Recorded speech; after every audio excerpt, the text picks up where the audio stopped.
2026년 1월 25일 서초구 엘리미래 교매 주일 설교 영상을 가지고 오늘 좀 깊이 있는 이야기를 시작해 보겠습니다. 이번 시간에는 창세기 노아 홍수 그 이후의 이야기를 파고 들어볼 텐데요. 이게 그냥 오래된 이야기가 아니라 그 안에 숨겨진 아주 구체적인 희망의 메시지를 발견하는 시간이 될 겁니다. 네, 맞습니다. 이 설교가 굉장히 흥미로운 게 노아 이야기의 모든 사건, 모든 상징들을 딱 하나의 초점, 바로 예수 그리스도로 모아서 해석을 하거든요. 오늘의 목표는 그 연결고리들을 하나씩 따라가 보면서 이 고대의 이야기가 오늘을 살아가는 바로 우리에게 어떤 의미를 던져주는지 그걸 함께 발견하는 겁니다. 좋습니다. 그럼 그 시작점으로 이 설교가 우리 인간의 상태에 대해 내리는 아주 뭐랄까 신랄한 진단부터 살펴보죠. 우리 모두가 영적 치매 환자라는 건데요. 이 단어부터가 굉장히 강렬하게 다가오네요. 그렇죠. 바로 이 지점에서부터 설교의 모든 논리가 시작된다고 보시면 됩니다. 영적 치매라니. 처음엔 좀 과격하다 싶었는데 곰곰이 생각해보니까 딱 제 이야기 같아서 좀 뜨끔했어요. 네네. 주일 예배 때 막 은혜 받고 이제 진짜 다르게 살아야지 결심하잖아요? 네네. 근데 월요일 아침에 딱 출근길 지하철에 오르는 순간 그 결심이 언제 그랬냐는 듯 사라지는 경험.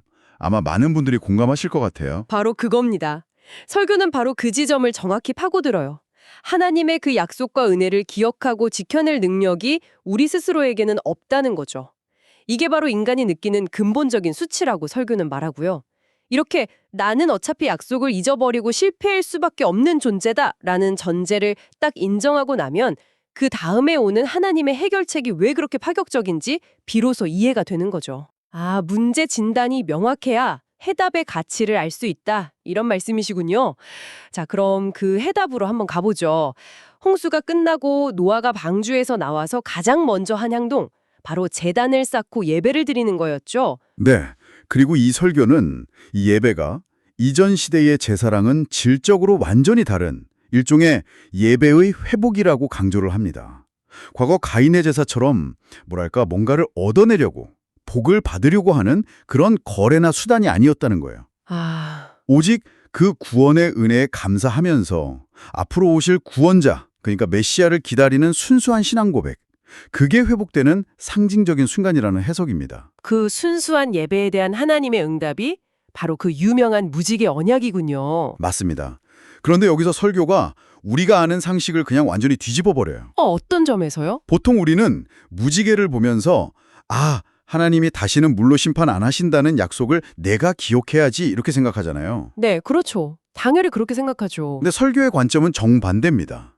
그 무지개는 우리를 위한 게 아니라 하나님 스스로를 위한 증표라는 거예요. 잠깐만요. 그건 좀 이해가 잘 안 되는데요. 하나님이 기억하시기 위해서 징표를 두셨다니요?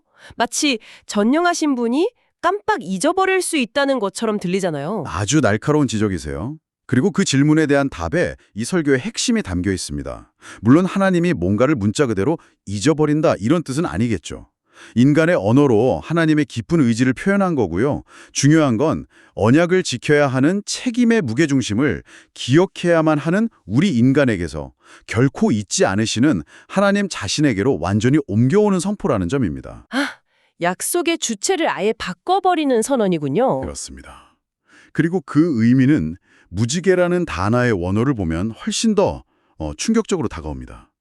설교에 따르면 여기서 쓰인 히브리어 캐셰트가 우리가 생각하는 그런 예쁜 무지개가 아니라 전쟁에서 쓰는 활을 의미하거든요. 활이요? 그 쏘는 무기요? 네, 바로 그 활입니다. 와, 이건 정말 충격인데요. 이야기 분위기가 완전 달라지네요. 바로 그게 이 설교 해석의 백미인 거죠. 가장 무서운 심판의 상징인 활을 가져다가 그 방향을 하늘로 향하게 걸어두고 그걸 보면서 내가 심판하지 않겠다는 약속의 증표로 삼으셨다는 겁니다. 와, 즉, 하나님께서 인간의 죄를 보시고 심판의 화살을 쏘고 싶으실 때마다 저 하늘에 걸린 빈 활을 보시면서 아니다, 내가 저들을 대신해서 내 아들 예수를 심판하기로 약속했지 하고 그 언약을 스스로 기억하시겠다는 강력한 의지의 표현이라는 해석이죠. 하나님의 사랑이 얼마나 역설적이고 적극적인지를 보여주는 정말 강력한 이미지네요. 자, 이렇게 하나님의 약속을 받고 새 시대를 시작했으니까 이제 모든 게 순탄할 것 같잖아요. 그렇죠. 해피엔딩일 것 같은데? 그런데 바로 다음 장면에서 우리는 정말 믿기 힘든 아주 인간적인 노아의 모습을 보게 됩니다. 네. 당대의 의인이여 완전한 자라고 불렸던 그 노아가 포도주에 심하게 취해서 자기 장막 안에서 벌거벗은 채 잠들어 버리죠. 정말 갑작스러운 추락이에요. 왜 이런 이야기가 바로 뒤에 나올까요? 굳이 의인의 수치스러운 모습을 기록한 이유가 궁금해지는데요. 이 설교는 이 사건을 통해서 아주 중요한 진실을 드러낸다고 봐요. 홍수라는 그 끔찍한 심판을 겪고 온 인류가 사라진 세상에 홀로 남았다는 그 엄청난 트라우마와 허무함이 의인이었던 노아조차 무너뜨렸다는 겁니다.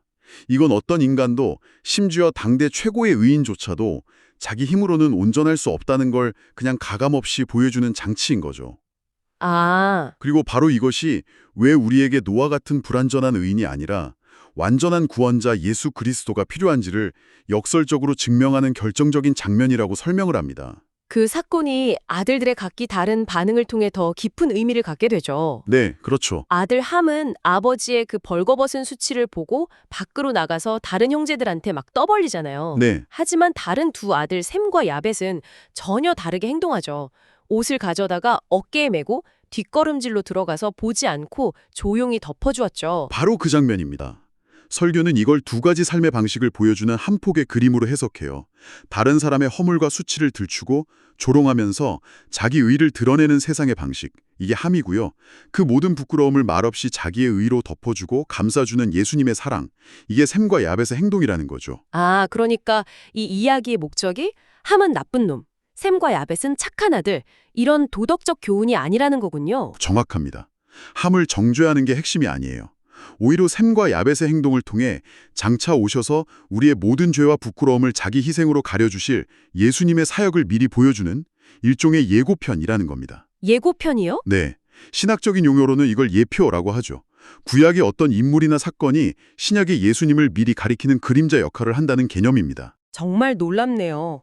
큰 사건들뿐만 아니라 가족 간의 이야기 같은 사소해 보이는 부분까지 전부 하나의 메시지, 예수 그리스도를 향해 연결된다는 거군요. 네, 그리고 설교는 여기서 멈추지 않고 더 깊이 들어갑니다. 예를 들어서 홍수 이후에 처음으로 인류에게 육식이 허용된 사건을 다루거든요. 맞아요. 그 전까지는 채식만 하다가 이때부터 동물을 먹게 되죠.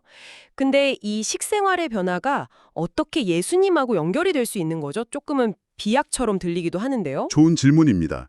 여기서 설교가 아주 과감한 신학적 연결을 시도하는데요. 이전까지 식물만 먹다가 처음으로 다른 생명체, 즉 동물의 살과 피를 통한 희생으로 인간의 생명이 유지되도록 허락된 이 사건을 주목하는 거예요. 아, 살과 피라는 키워드군요. 그렇죠.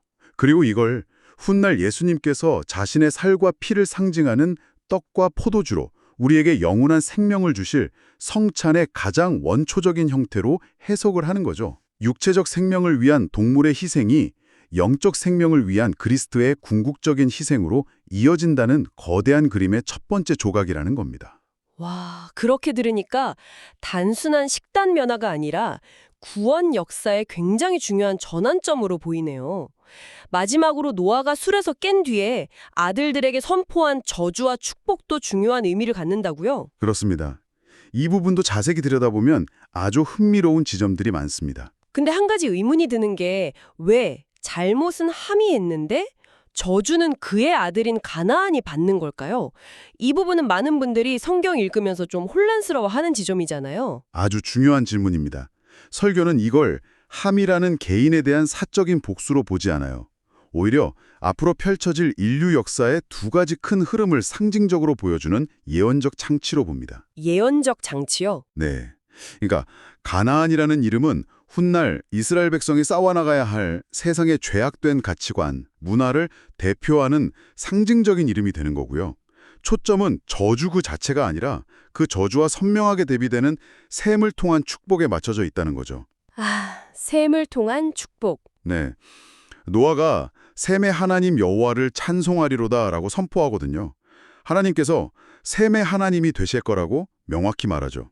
설교는 바로 이 선포를 통해서 인류의 구원자인 메시아가 바로 셈의 후손, 그러니까 아브라함, 다윗, 그리고 예수 그리스도를 통해 올 것이라는 사실을 창세기 초반에 이미 명확하게 못 박는 예언적 메시지로 해석을 합니다. 이처럼 노아 이야기의 모든 요소들이 결국 단 하나의 방향, 바로 예수 그리스도를 가리키는 이정표 역할을 하고 있는 셈입니다. 오늘 이야기를 정리해보면 이 설교는 노아의 이야기를 인간의 끝없는 실패와 그럼에도 불구하고 포기하지 않으시는 하나님의 신실한 약속이라는 선명한 대조를 통해 풀어내고 있네요. 그리고 그 약속의 핵심이자 정점에는 처음부터 끝까지 예수 그리스도가 자리 잡고 있다는 걸 일관되게 보여주고요. 맞습니다. 모든 상징과 사건이 결국 한 가지 이야기로 귀결되는 거죠. 우리 스스로는 약속을 기억할 수도 지킬 수도 없는 연약한 영적 치매 환자이기 때문에 하나님께서 직접 언약의 보증인이자 성취자가 되어서 우리를 찾아오셨다는 이야기. 심판의 화를 스스로 거두시고 우리의 그 벌거벗은 수치를 당신의 의로 친히 덮어주시기 위해 오신 분. 그분이 바로 예수 그리스도라는 것이 이 설교가 전하는 메시지의 전부입니다. 그렇다면 마지막으로 이 이야기가 오늘 우리에게 던지는 생각할 거리는 이것인 것 같습니다. 설교의 관점처럼 만약 당대에 가장 의롭다고 칭찬받았던 노아조차 자신의 힘과 의지로는 온전할 수 없었다면 우리는 우리 자신의 연약함과 매일 반복되는 실패를 어떻게 바라보아야 할까요? 어쩌면 그것이 더 이상 절망과 자책의 이유가 아니라 나의 힘이 아닌 나를 덮어주시는 더 크고 완전한 은혜를 발견하게 되는 바로 그 출발점일지도 모르겠습니다.